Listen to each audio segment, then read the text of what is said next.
Hello, this is Robert Rickover at Body Learning. Today my guest is Ted Diamond, who has been an Alexander Technique teacher for almost 35 years, and he is the founder and director of the Diamond Institute in New York City. He's also an adjunct professor at Teachers College, Columbia University. He's written numerous books about the Alexander Technique, and he has a special interest in how Matthias Alexander, the founder of the technique, how his discoveries can be helpful for child development. Ted, welcome to the show. Thank you for having me, Robert. It's a pleasure talking to you. Before we get into the topic at hand, could you give our listeners a short description or definition of the Alexander Technique? Well, a very simple definition that I sometimes like to use is that the Alexander Technique is a way of looking at how we do things and identifying what we do to interfere with how our bodies naturally work when we do things. That's a really simple definition. Right, and those interferences are things that we might pick up as children or imitating adults, or there are a lot of ways to acquire bad habits, I guess, is the human condition, right? Yeah, I think so. And the Alexander Technique is about identifying those and helping to let go of them. So I know you have a special interest in childhood development, and I know from talking to you before we began this conversation that you don't think that it's always useful to just take an Alexander teacher and put him or her in a classroom full of kids. You think there's some problems with that. On the other hand, you do believe that F. Matthias Alexander's discoveries could be very helpful for children's development. Could you elaborate on that a little bit? Yeah. Years ago, I was working in the classroom, and I guess this was in Boston, where I lived for years. And I was doing some work with the kids, with the teacher that invited me to come in. And other teachers who were viewing what we did saw the work that we were doing as sort of remedial work, like physical therapy. Mm-hmm. And you can't blame them, because when you look at someone doing Alexander work directly with kids, it looks like you're doing something like physical therapy.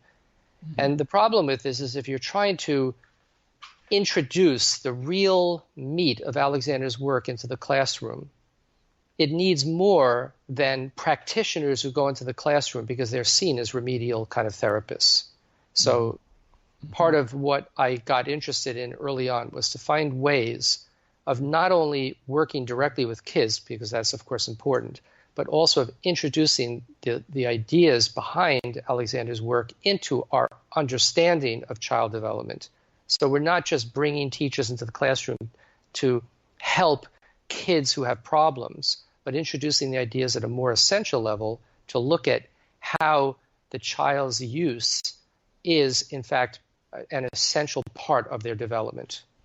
And maybe it would be good, when you say the child's use, that's an Alexander Technique phrase. Could you just say a little bit more about that for our listeners?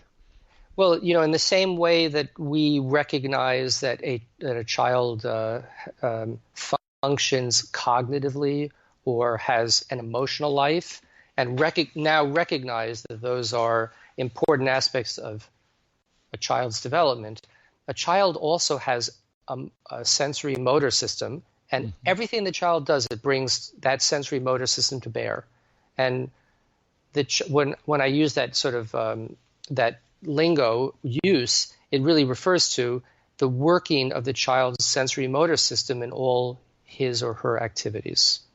and that use can be compromised through various events in the child's life. And what I think it sounds like what you're saying is that at least as a start, it would be good if educators and I suppose parents as well understood that concept, and so they might be alert to misuse patterns.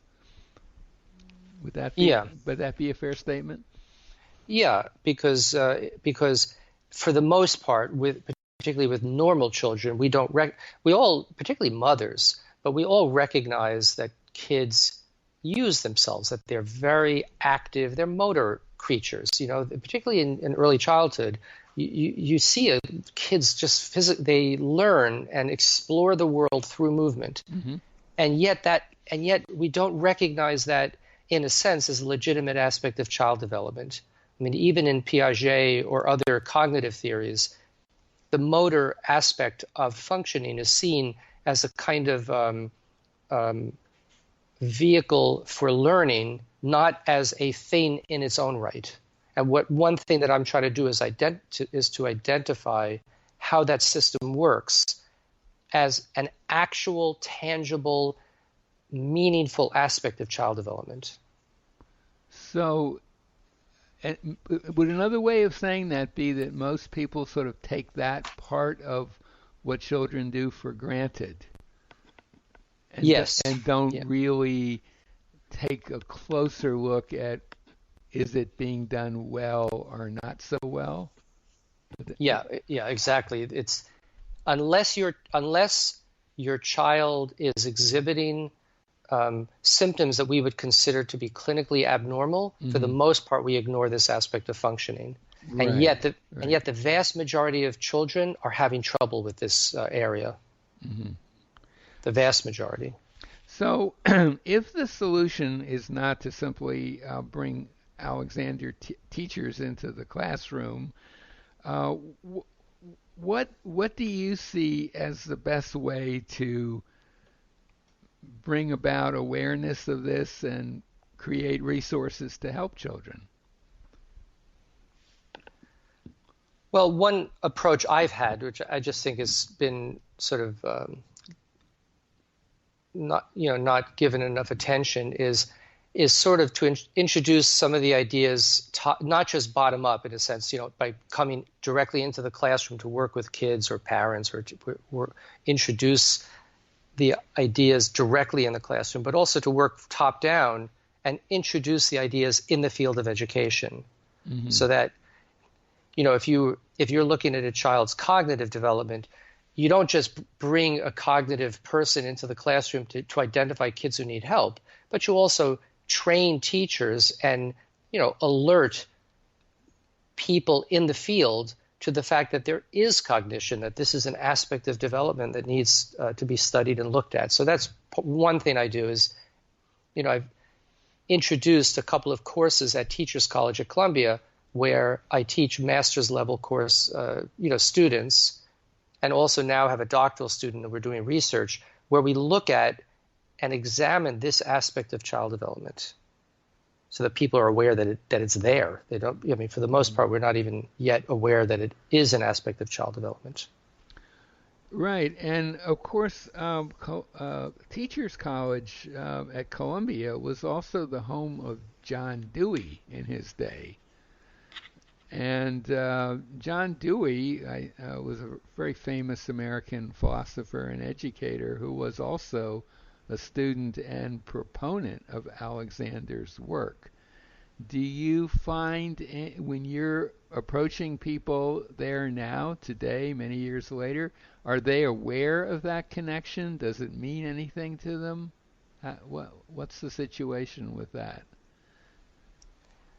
Almost no one is aware of it. Of course, there are so many scholars, professors who know about John Dewey. Some of them know John Dewey's work quite profoundly, but virtually no one is aware of the connection. So we've sort of reintroduced that and remind people that this is something that was really foundational to Dewey's philosophy and needs to be looked at and was sort of ignored in its time, even though Dewey himself was so influential. And even though Alexander was actively giving lessons to professors at Teachers College in the 40s, let's say. Right, and I believe, John Dewey, on numerous occasions, said very powerful things about Alexander's work. I think he said that Alexander's work was to education what education is to life, or something like that. Yeah. Very, very strong statement. So, and is the idea then that by getting these ideas out to the sort of the uh, university level academic people who train teachers, that then classroom teachers will absorb it and bring it into the classroom? What's the model of how this would, as it were, trickle down to the children? Well, one thing I'd like to see happen is not simply, in a general way to make teachers aware of it, but actually to at the Diamond Institute, we actually have a person studying full time in Alexander's work, who's a doctoral student at Teachers College. So she's both, in a sense, doing the bottom up or will be doing the bottom up and the top down work, where we'll be doing work with kids in the classroom, but at the same time doing research and scholarship in the field. And that isn't just alerting other people to the fact that this work exists, because how can they really introduce it without expertise? Right. It's actually creating a program that could lead to other teachers being trained in this work, who can work with kids, who are experts in this field, just as we have people who are cognitive experts in that field. So we're actually trying to develop a program, and that would be my ideal scenario, is to actually develop a program where people are studying this in depth, getting degrees in both Alexander's work and at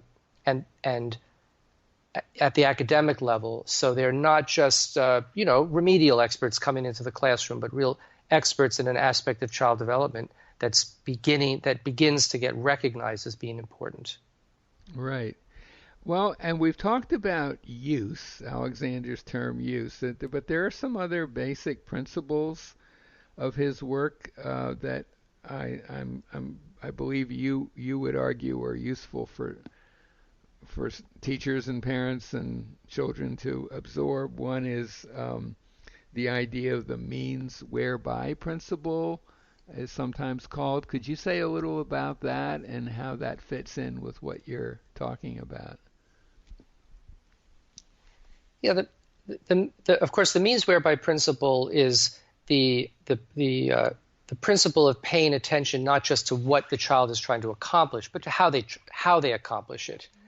And those of us who are aware, as you are, of this subject, we know that in general, children and adults are trained often in methods that are direct ways of accomplishing their ends. And we're one of the things that attention to this aspect of child development means is to give kids an opportunity to pay attention to themselves as the foundation for whatever they're actually trying to accomplish in the classroom. The problem is that the classroom itself is often kind of based on principles that are run counter to the means whereby principle, so that an appreciation for this subject means not only helping children approach tasks differently, but help the whole approach in education to shift so that there's more focus on how rather than what. Could you give an example of how the basic structure of a typical classroom kind of leads people in the opposite direction than Alexander's means whereby principle? Yeah, so if children are learning to write, instead of just teaching them the specifics of how to control the movements of the pen or how to produce letters, more time is spent attending to the child's use of his or her actual system as the foundation for forming letters. So more time is given to the child's own system as the basis for specific activities that they're engaging in. So it's very practical with writing because you can get kids actually spending time before they begin an activity like writing, actually doing sometimes we call it body thinking, where they're paying attention to themselves and allowed to do that and encouraged to do that rather than, aim directly for their ends. So, I mean, just as an example, if a child's writing or some other activity they're doing doesn't seem up to par, as it were, by the teacher, the remedy would not be for the child to spend more time on it or stay after school, but to take a look at what the child is actually doing coordination-wise and see if there are ways that the child can change that coordination, right? Yes, exactly, and that brings me to another sort of essential idea, which is that we don't even recognize that the child in the classroom has a coordination or a system that can be badly or well coordinated.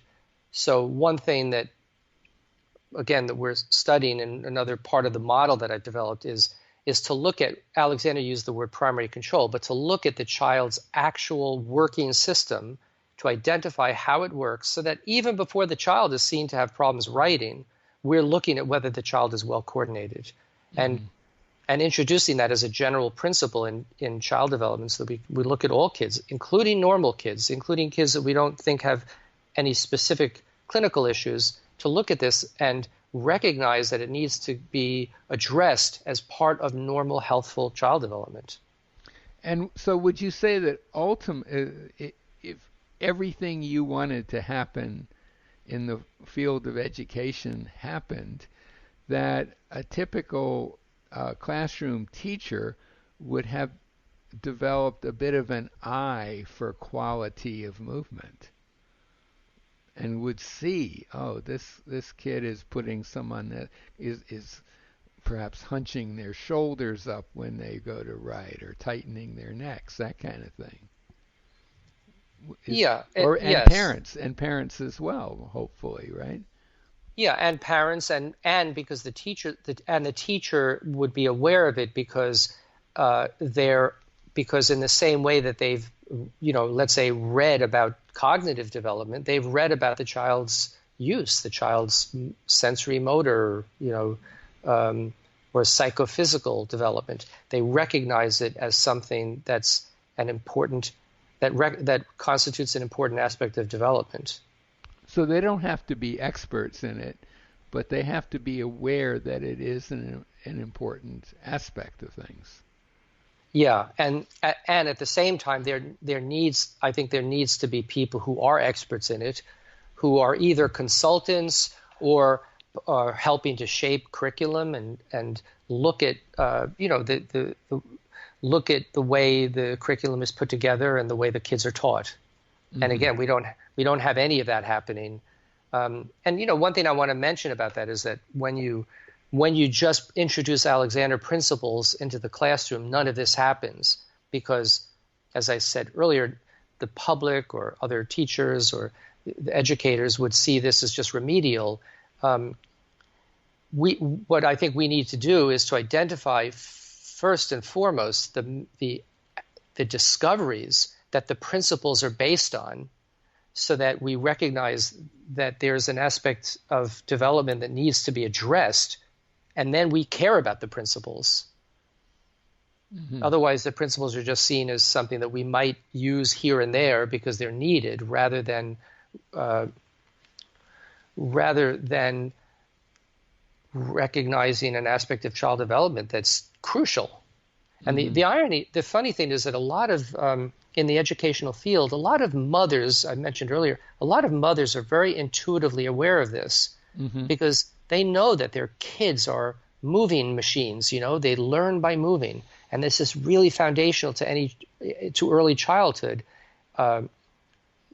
It's a foundational part of how they develop, but we have no way of monitoring it, so that often by the age sort of transitional point, by the age of 4 or 5, kids are starting to lose something, and mothers often know it, but they can't quite put their finger on it. And in a way, we're trying to put our finger on it and say, what is that kids have that's so important, that somehow seems to go wrong even in normal children, that we need to address here? And that's what this is about. And again, that happens at the top down and the bottom up level, both in the classroom and at the level of child theory and scholarship and research. Mm-hmm.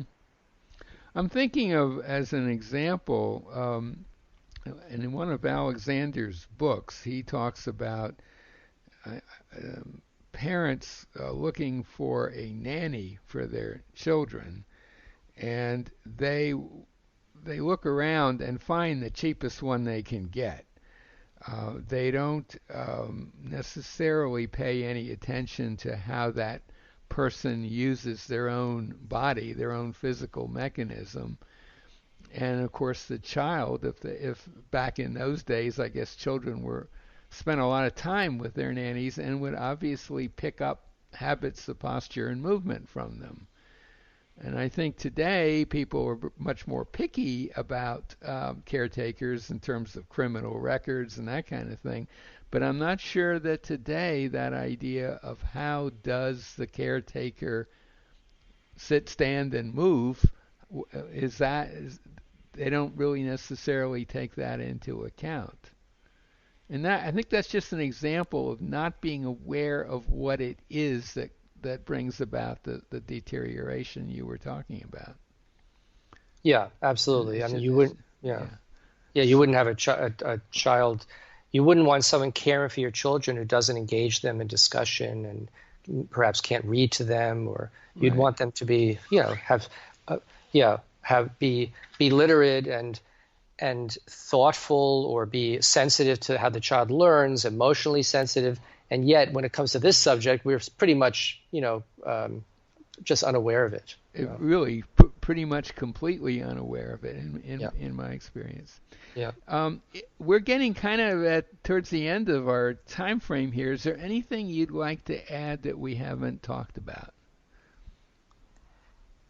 The only thing I would add is that just to sort of round out the idea of what this area is in a child's development, I think it's important to mention that when we look at a child's motor system, because that's a big part of this, we're also looking at its the corresponding mental functions that go with it. In other words, we're looking at psychophysical functioning, and I think that's important to mention. And I'd be happy to talk about it again if you wanted to go further into this, but because there are several other pieces that could be discussed, but just wanted to mention that part of it. Okay, maybe we should do a part 2 on that topic. What do you think? Be happy to. Okay, so let's end this conversation. My guest today has been Ted Diamond, an Alexander Technique teacher, the founder and director of the Diamond Institute in New York City, and I'll put a link to the Diamond Institute by the interview, as well as a link to a site where you can learn more about the Alexander Technique in general. Ted, thanks so much for being on the show. Thanks for having me, Robert. Appreciate it.